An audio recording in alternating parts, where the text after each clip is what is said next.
inches and 3.9 kilos. Now, he's actually quite hard to hold with the hook. You could easily break this hook, so I'll put him down on the bag here. Now, this particular breed also varies unbelievably in colour. You see one of my static displays over there. It's blood red and black. They can be a salmony colour, they can be a creamy colour, a pinky colour, all sorts of colours. But they're fairly placid.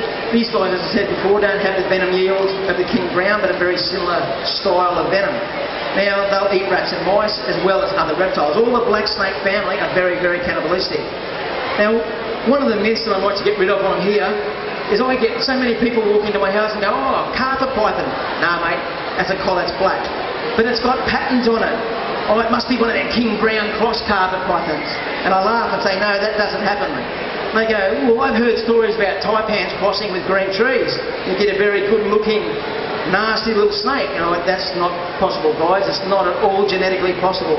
I mean, us humans are pretty closely related to monkeys.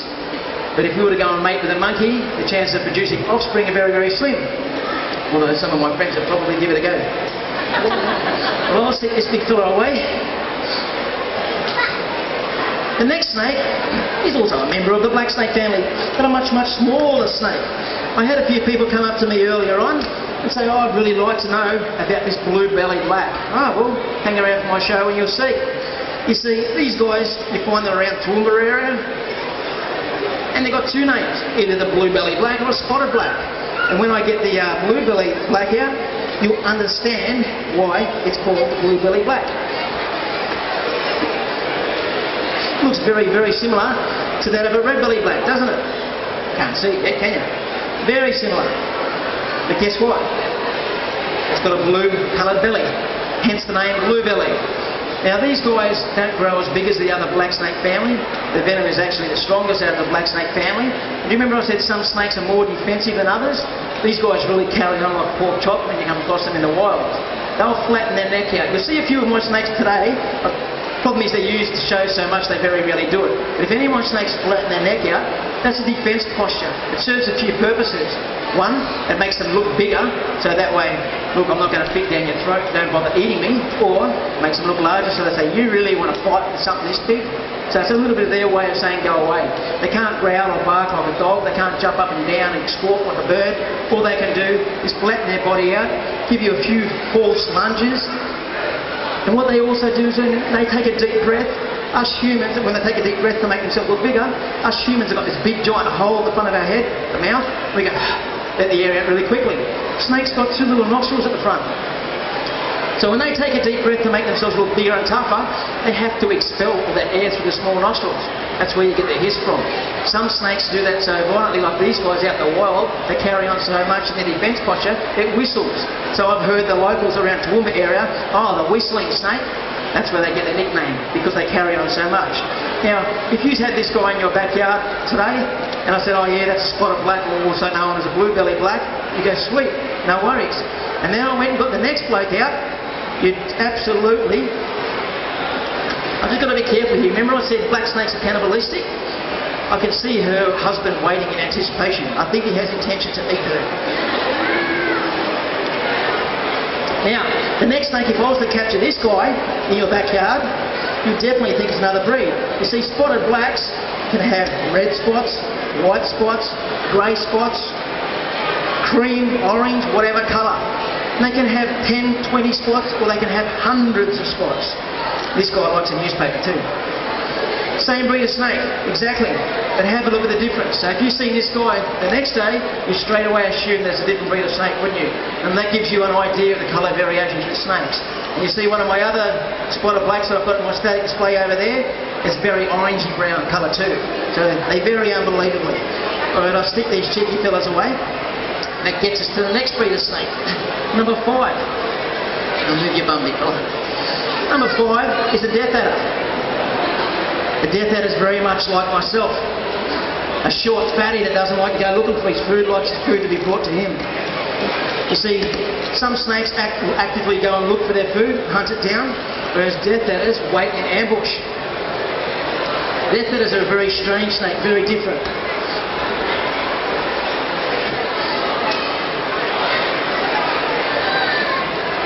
I can't even see where your body is. Come on, buddy.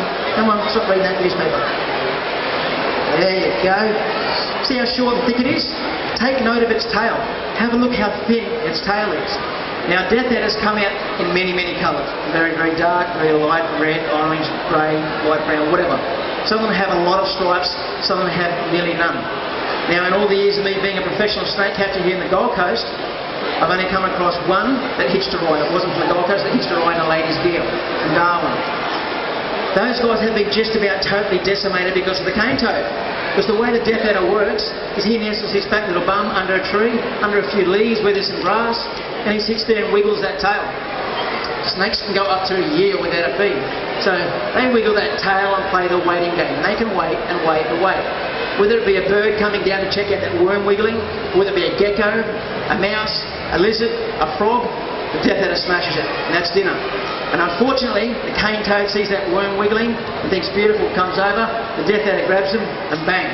Because the death adder will eat just about anything, their populations have been knocked right down. I'm not saying they're gone. I know that at Canungra and Beachmont, where my brother lives, there's a few up there as well. They all talk about it. Now the death adder, you remember I said earlier on that all Australian snakes have very short fangs with the exception of two? Death adders have up to 8mm long fangs. The problem with them is they don't look over in the distance, go, oh, here come some humans, let's exit stage left. They lay down still and get under their legs and depend on camouflage. And us humans, I think, are getting back to camp so we can crack a bourbon. We come along, we put our foot on that snake, the snake gets frightened and defends itself. Now, 8mm long fangs, if you're only wearing thongs or volleys, you're in a little bit of trouble. So make sure you're wearing some protective, decent shoes while you're out in the bush. Not that there's too many of these guys left. Now, the death adder is also the fastest striking snake in the world. They can strike their whole body length in 1/25th of a second. Whilst I'm working with my snakes, I'm assessing their personality, I'm assessing their moods. I can see what sort of mood they're in. I can tell whether to take care with them or whether to be a little bit slack. With death adders, my opinion is they just seem to have the one monotone expression all the time. And they don't give you very much hint as to how they feel.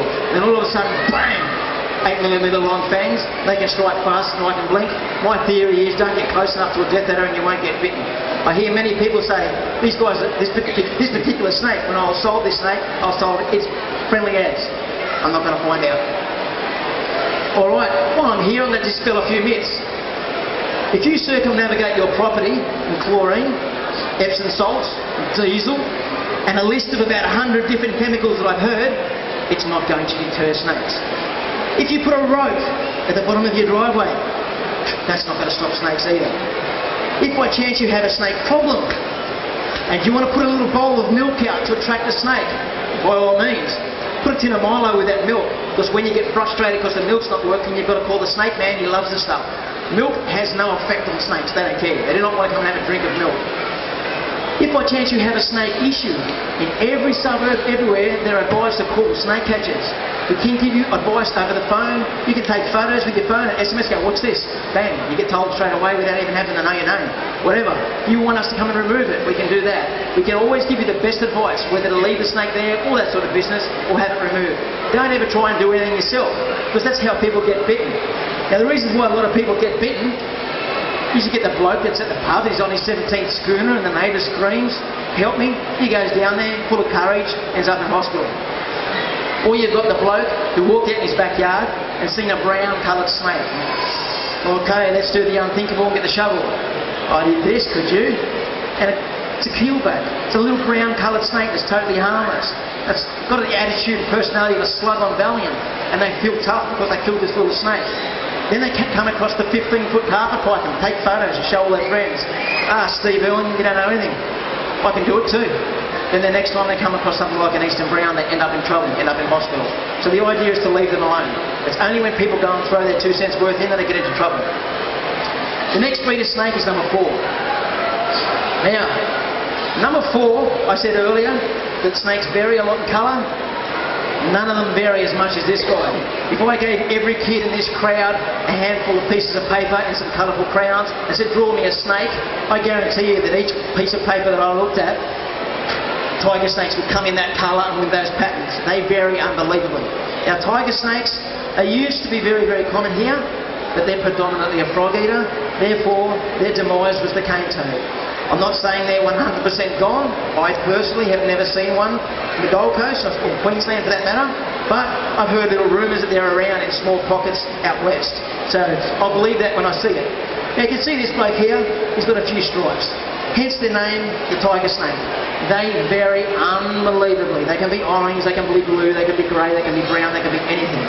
Now, I hear many stories about how people were chased around their paddock by a tiger snake. What happens is us humans, you know the fishing story? It's a bit hard to let the truth get in the way of a good story. So what happens is tiger snakes love areas where it's fairly cool. So they have to come out in the sunlight in the morning and sun themselves to bring the body temperature up.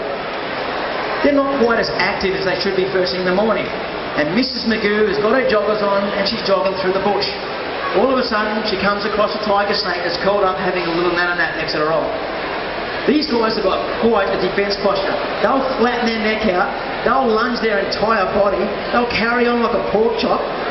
And remember I was talking about the spotted black before, how they'll whistle when they hiss? These guys will drop their bottom jaw and go and if you weren't thinking of a snake, and then all of a sudden you're jogging through the bush and you're seeing this 3-foot very colourful snake carrying on like a pork chop, you'd get a fright, wouldn't you? So you turn around and you'd run back to camp.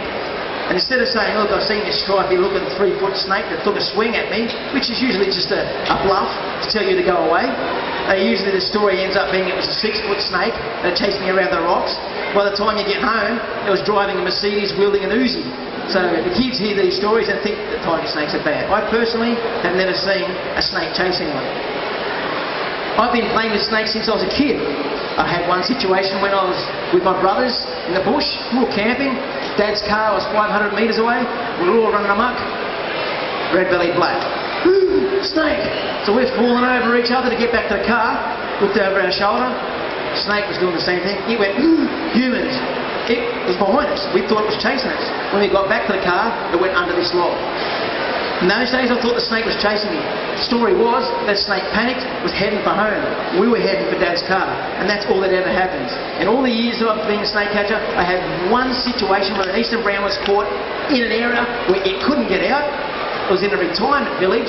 Nobody had any coin. They didn't want to have anything, pay anyone to have it removed. So for a whole week, every neighbour came down with their special snake catching contraptions, their rakes, their shovels, their hose, their broomsticks, their everything. They all tried everything. By the time they all put their hands in the air and said, call somebody that knows what they're doing, that snake was at its tethered end. It had had enough. So when I approached it, it came hooking out of the bush for about 2 metres, did its little rain dance in front of me to frighten me off, and bailed back into the bush. That's the most I've ever seen a snake do to a human. Just leave them alone. That's the best thing to do. Alright, I often lose my lids. I often get calls from people saying, I've got a brown snake in my yard. Oh yeah? What brings you to that conclusion? I found a skin in my yard and it's brown in colour. You see, the skin is made out of keratin. So regardless of what the colour of the snake is, it will come off a brown looking colour. Quite often it's a carpet python. Now I've got laminated cross-section of 2 snakes here that have shed. A 2-metre carpet python and a 2-metre red-bellied black snake. Now, this is the width of the snake when the people found it in their backyard. Have a look at the belly scales. You can see that the belly scales are only very narrow. So when you look at the belly scales, you can see that they were 1/3 the width of the snake. That's usually how you can see there's nothing to worry about. If by chance you find a skin and the belly scales go the entire width of the snake, it's more than likely a venomous snake. The green tree snake and the keelback also have scales like that. The best thing to do is take a photograph of it with your phone and there's a message to me. I can tell you what you've got, where you'll find it, and if you'll find it again. Because remembering that snakes do move on, they happily cohabitate with us humans. It's not often that we come face to face with them.